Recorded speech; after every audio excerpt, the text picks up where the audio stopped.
And now for something completely different. Drop it, go!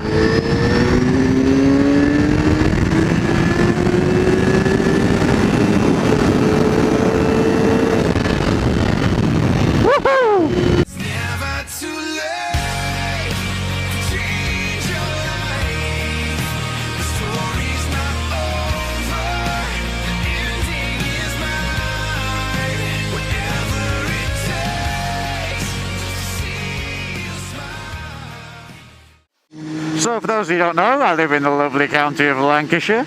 I'm just within kind of the Ribble Valley area.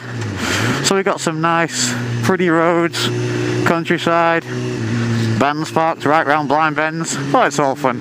People washing the cars on a freezing day. That's not going to turn to ice, is it, you muppet? And it's Valentine's Day. Yep, it's Sunday, it's Valentine's Day. And so we all know what that means. It's a day of stress for men because we've got to go and do all the fancy, mancy, schmancy, sugary butters that the women like. Because let's be honest, ladies, if you're watching this, we really don't care about Valentine's Day. On a personal level, we know you do, but we could not care less. Men, to us, it's just a day where we get dragged out to do something that we might not like to do. I got Lainey a big ass card that I picked up yesterday in a mild panic when I realised that it was Saturday and Valentine's was the next day. And I, previous to that though, this is what I mean, 3-4 days before I booked us tickets to go to the theatre. See, now that's good. But if I'd have not got the card, oh, that would have been it. There'd have been hell to pay.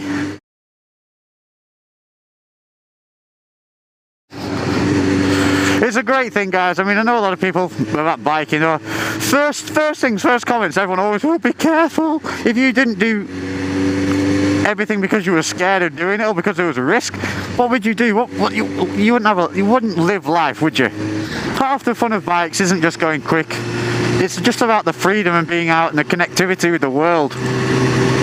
Riding a bike is nothing like driving a car. You are so much more connected. But hopefully, guys, once the weather picks up and once it becomes predictable, we're going to be doing some ride-outs. Hell yeah. Yeah, I think that's what we'll do. I think it'll be great. Add some more depth to the channel. You know, there's only so many times I can show you guys how to pick up and put down a weight. You know, this is all about, it's about life, isn't it? There's a lot of people, I know a lot of you guys who follow me also ride, and around here there's just such great routes to do. I mean, all the way through up to the lakes. I think maybe that'd be a good day out. Everybody go to the lakes, go up to Keswick, ride some of the roads, get a coffee, get some food, get some proper Lancashire hot pot. Even though I think the lakes is in Yorkshire, is it? Who knows? Yeah, probably. My geography sucks. I would make a terrible pigeon. And I wanted to have a little chat about business to business. I keep getting a lot of people messaging me about starting up and wanting to start up their own businesses. You know, they don't like the job they're in, or they're just coming out of school and they're kind of wanting to try things, and they're like, how do you start a business? And it's such a huge question. There's no like one simple answer to it. The real answer is get going on it on a very small scale level. Firstly, it's starting with your product. You know, looking at the avenues where you think you're going to sell it, how is yours going to differ from what's already there. That's your main thing, is do something you know. And if you don't know, you're going to have to take a lot of time to learn before you do it. Just be prepared to be putting the time in. A lot of people, they think in huge leaps and bounds. You know, they think, I'll make a product, I'll sell it here, I'll make that money, and I'll put it back and we'll make it bigger here. But I mean, it's just simple. It's not that simple. And as soon as you start developing a product, you'll realise that it takes a lot of effort to get things right, to source it from places where it's going to be financially feasible. And if you're in the UK or Europe and things like that, it's sadly the case that going somewhere like Turkey, Malaysia, China, Hong Kong, all places like that, that's where you're going to be getting things from. To get it from there, you have to create a little bit of volume, but not a lot. I mean, you can get things as low as 50 units, you know, depending on what you're making. But it's going to cost you more. Obviously, the more you order, the more you get discount price on. You don't have to start everything in the thousands. You can literally start things in double digits for the volume and things you want to order. And that is a wise thing to do, because if things go wrong, and it goes wrong on a small order, yeah, you could lose out whatever money you put into order, but it's not going to send you broke. Oh, dog, Jesus Christ, did you see that? Fucking dog jumped at the bike from the pavement. Get it right, and then start slowly incrementing upward in your volumes as something becomes more popular, and go from there. It's baby steps, and you can do it. You should try and get something alongside that's going to pay your bills and keep you secure in the meantime. You don't put all your eggs in one basket. The basic thing is just cover the essentials and then build from there. The idea being that eventually what it is you're putting your heart and soul into will give back to you. But in the meantime, make sure that you're not at risk. Make sure that the essentials are in place. So part-time, get something that's going to cover you, that's going to make sure that there's a confidence in the fact that you're not worrying about bills, food, lodgings, whatever. You know, get those covered. Put the fucking work in, you know. And it's not going to be easy. It's not as simple as creating something, selling it and going, woohoo, I'm a success. That's not how it works. It's going to be grinding. Probably for the first year, you're not going to get anything back. You're going to be putting money into something and not seeing any returns. Then when you start seeing returns, it's going to cover itself.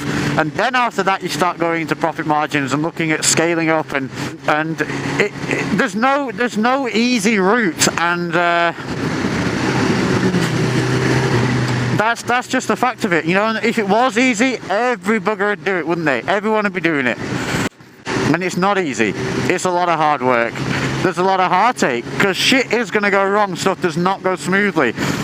And it can be the most frustrating thing in the world. No matter what you're creating, whether it's clothing, whether it's mechanical, and I have friends who do it all. You know, I've got friends who who commission turbines and everything, and everyone deals with the same issues, and that's people will do things their own way unless you instruct them exactly how to do things. So the detail in how you construct whatever it is you're devising and how you put that across to the developer is essential. Every single detail has to be covered, or they'll do it their way, and their way will be the cheapest, the quickest, and probably the one thing that fucks the entire project up. And your main priority should be high quality. High quality in this day and age stands out in anything, because there's a lot of cheap shit out there now. Mass-produced cheap shit. I think that's what's spurring a lot of people to create their own businesses, is the fact there's so much cheap shit around. But we kind of put up with it because, there's just so much of it, and we live in a throwaway society, you know. You keep things a couple of months and bin them. But when you get something good, you keep that shit for as long as it lasts. I know I do. I still have t-shirts and trainers and things from 5, 6, 7 years ago, you know, because they were well made, they've lasted, and I love them. And you can't get them now because they're well made, which means expense, which some people aren't willing to put in anymore, which is sad and unnecessary. It's greed. Don't be greedy. That's, I suppose, another thing. Don't be greedy. Make sure that what you create is genuine quality. People will respect it, and people will stick with it. You'll develop a loyalty through committing to quality. There's a lot of bikers out today. He didn't look too comfortable, did he? I say, this is a mighty cold day to be out motorbiking, as James Bond would do. Just fucking ride. Worst impression ever. It's another building to blow up. Do it. Do it. Do it now. Get out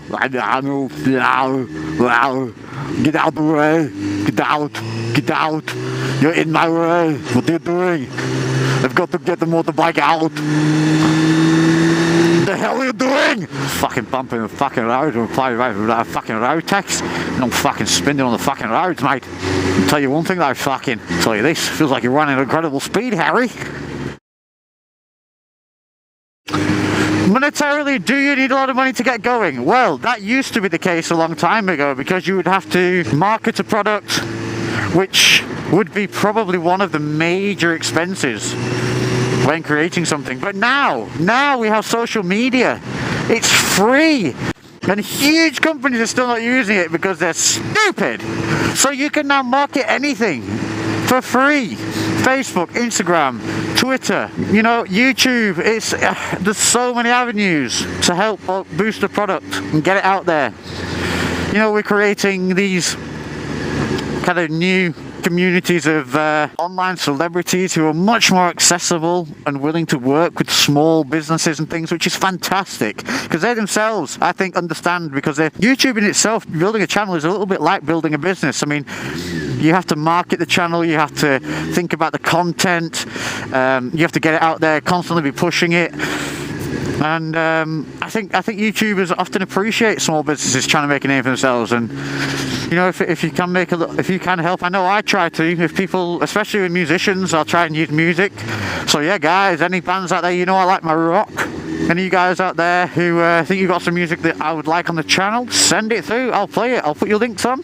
Happily. As you know, I do with Onlap. That's one of the bands I love.